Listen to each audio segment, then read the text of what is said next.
Yo everyone, welcome to my Battlefield 5 review.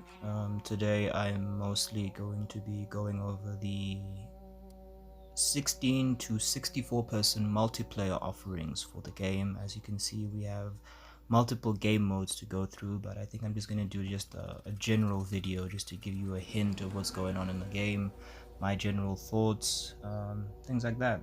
Of course, the menu music of this game is actually amazing. I actually love it. Right. In this game, you can actually choose your matchmaking region.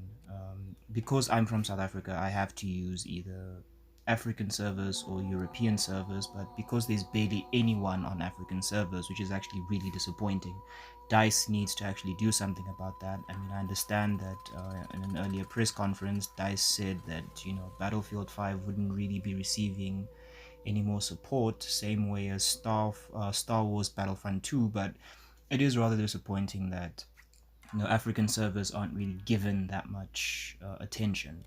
And it's annoying as a South African gamer that I have to use European servers where I get 200 to 400 ms. I mean, it's not really bad, don't get me wrong, but sometimes it's really annoying when you go up against an enemy, you spot them, you shoot them first, but because of the ping, their shots register before yours, so you end up dying before your enemy, even though you ended up spotting your enemy before really they spotted you, and that's really incredibly frustrating. So yeah, man.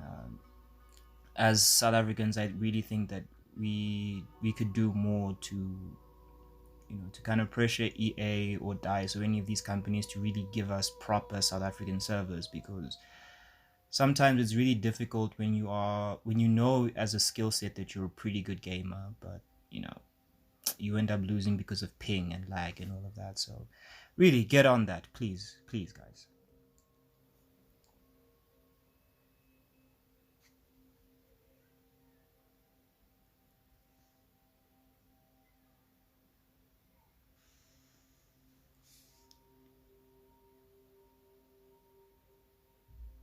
Oh, I'm sorry. I'm mostly going to be quiet throughout this whole clip because I also want you to hear the actual game audio. That's another thing with this game that's actually phenomenal. The sound design is incredible. The way the guns shoot, the way the grass makes sound when the wind goes through it, the rain, the water. There's really a lot went into the sound design of this game, and I think it is absolutely incredible. This game is beautiful all around, regardless of whether you're looking at, sound, the visuals, and everything. But yeah, as I said, I'm going to be quiet throughout most of this. I'm just going to be commenting on some gameplay as I'm watching, and just making a few comments here and there.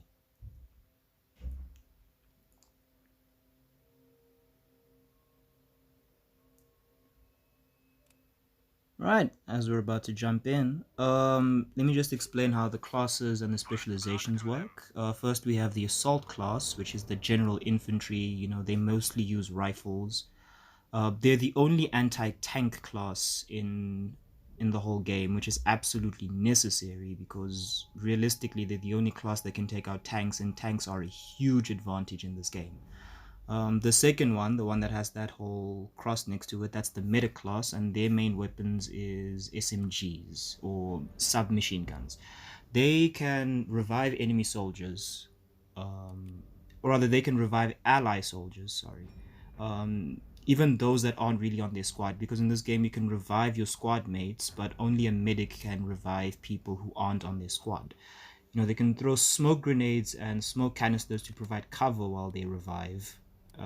Medics are actually really important because they save your team a lot of points, because every time someone dies on your team, it reduces the total amount of respawns you have left, and those respawns count as points. So as you can see here, I'm just raising someone to stop the counter from going down, because had he died, he would have lost a point there. The third class is the engineer class, which I don't really like using that much. I mostly use the medic and assault, but basically the engineer class's main weaponry is shotguns and LMGs.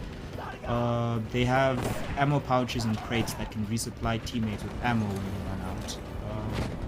Very important as well with the engineer class, because I think this often goes unnoticed by some people. The engineer class is the only class in the game that can repair vehicles. In other words, tanks, cars, even planes. If you have an engineer in any of those vehicles, they can actually repair any damage that an assault class does to the vehicle. Say, for example, you're in a tank and you have an engineer in the tank, and someone shoots the tank with a rocket launcher, for example, a Panzerfaust, or hits it with dynamite.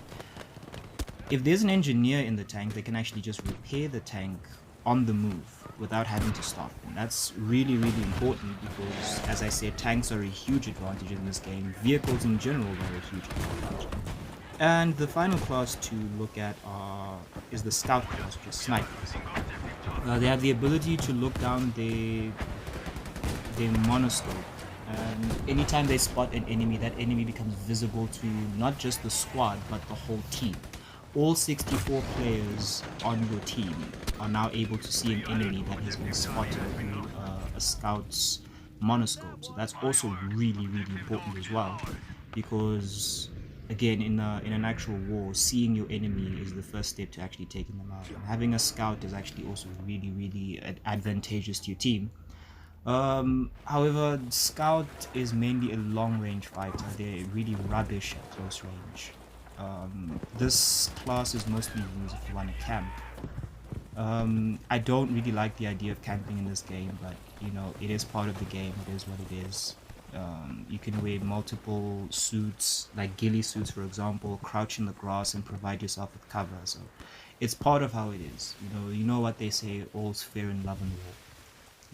Even though camping is a universally disliked tactic, if it helps wins you games, people are going to take advantage of it. Another thing with the game that's really, really interesting is that you can choose where you want to deploy. Now, as you can see on the screen, A, B, and C are now controlled by the enemy. They're shown in red, while D, E, F, and G are controlled by the allies, which means my team, and they're shown in blue. When I die, I can spawn on either of those points. I can spawn at any blue point, or I can spawn on my teammates. Another nice thing about the game is that from the deploy screen after you die, you can actually just change your class on the fly. In other words, if you decide that, okay, being a medic, for example, isn't going to work for me in this situation when I want to attack spot number A or spot number B or C, you can just change to another class that would suit the style of play you need to capture that certain point.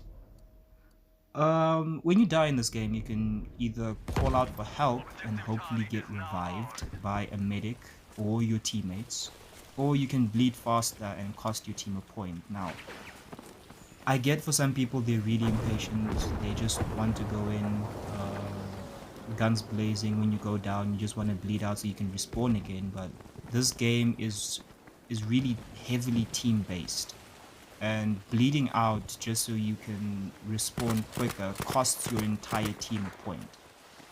Now, you may not think this is a big deal, but what if, for example, all 64 people in the team decide to take this approach? It is ultimately going to cost the team a lot of points, and yeah, we don't need that, because your team is ultimately going to find themselves 100 points down while the enemy team keeps reviving their teammates, and they end up winning the game by a large margin.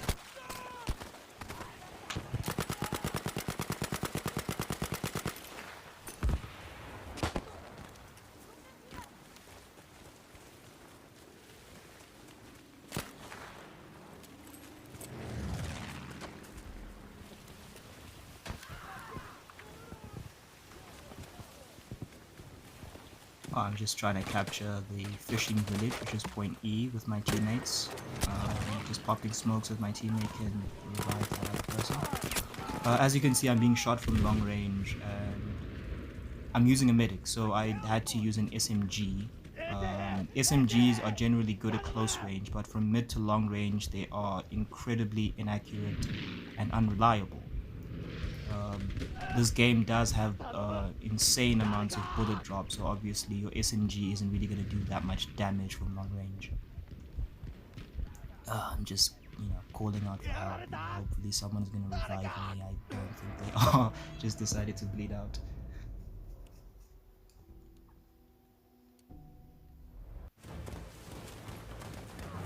Oh, I see someone coming on the boat. Why am I getting killed? Popped in. As you can see in that game, my reticle was exactly on the enemy, and I did shoot him a lot of times. But if you actually noticed, some of my shots didn't really register, and that's a result of the ping. As you can see right now, it's on 258. The problem, as I said earlier, when I said as a South African, I kind of have to connect to European servers because they're closer. It is annoying in the sense that even though you shot an enemy first, you spotted an enemy first, some of your shots don't register because of the ping. It's incredibly annoying. As I said, we could really use proper support for African servers, because I refuse to believe that there aren't more than 64 or 128 people playing this game in this country at the time. I refuse to believe that. This game shipped over 2 million copies, if I'm not mistaken. Probably has over 100,000 copies here in South Africa. So to say that there aren't 128 people playing this game online enough to fill an entire server is absolutely ridiculous. I feel like African servers could be managed better.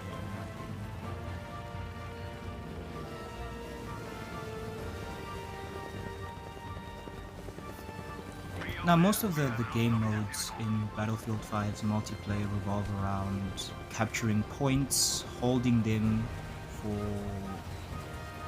the entire match, because the more points you control on the map, the more revives you allow for your team. If one team holds on to every single point on the map, say for example, my team holds on to A, B, C, D, E, F, and G. We actually reduce the amount of respawns available for the enemy team.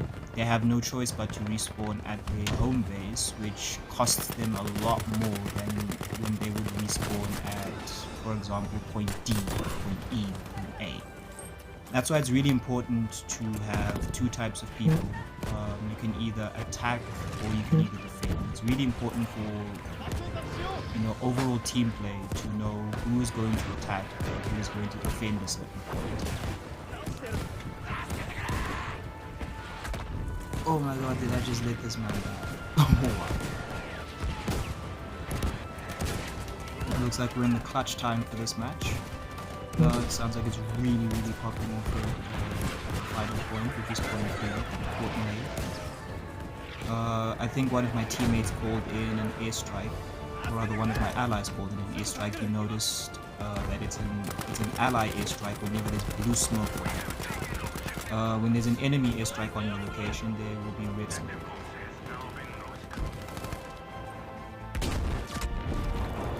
Oof, a tank just blew up next to me.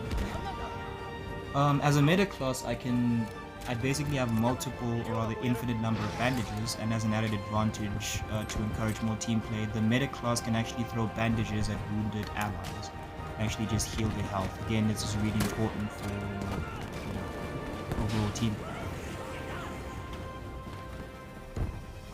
Right, and that's the match. My team barely clinched this one.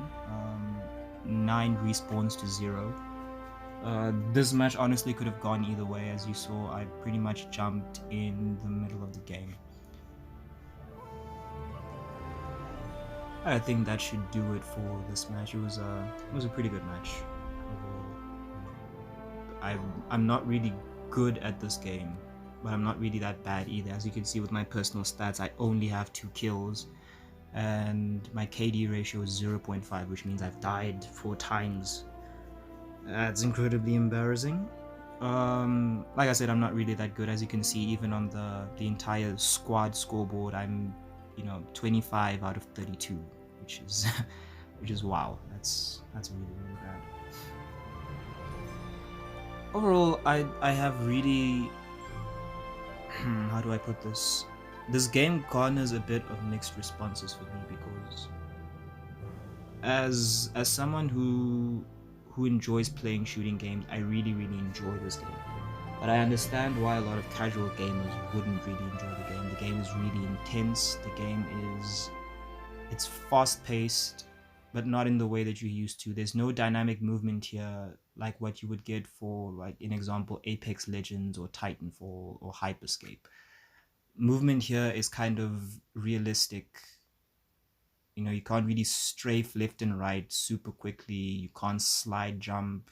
You know, the game uses actual proper, proper physics and, actual controls and all of that. So I understand why a lot of casual gamers would not go for this game. I really do. But me as a gamer, I really like it. But at the same time, I am really annoyed at the lack of support that South African servers get, because having to go into a server with average to good players with 200 to 400 MS is a massive disadvantage, because if I spot an enemy and I shoot them, some of my shots are not going to register because of the ping, or rather some of my shots are only going to register late, even though this person spotted me way after I spotted them. I'm still going to die because, my internet has to work harder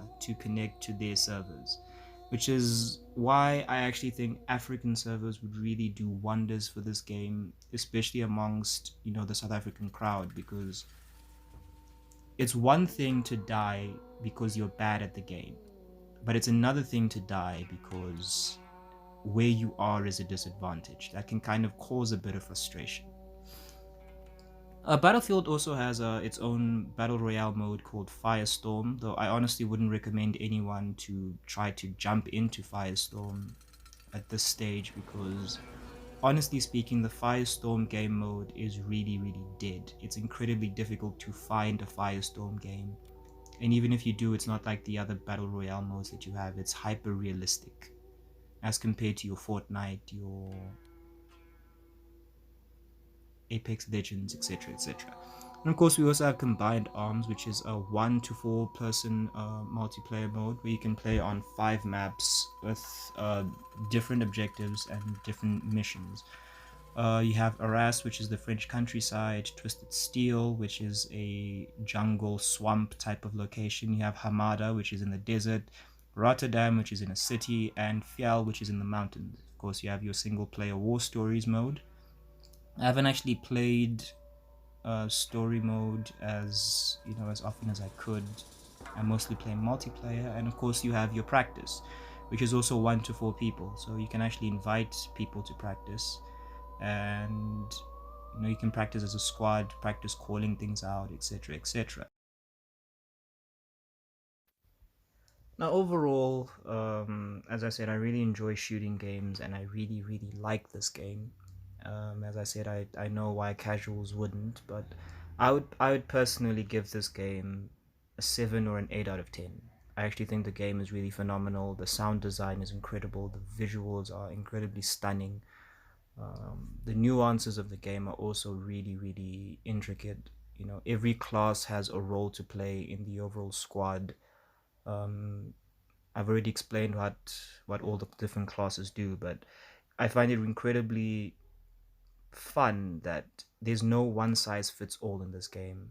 You don't have a class that can do everything. Every squad needs one or more people of different classes to kind of contribute to the team, and I think that's absolutely incredible because it encourages you to experiment with your gameplay, find out which works for you, find out what doesn't, which weapons you like, which weapons you don't, etc., etc.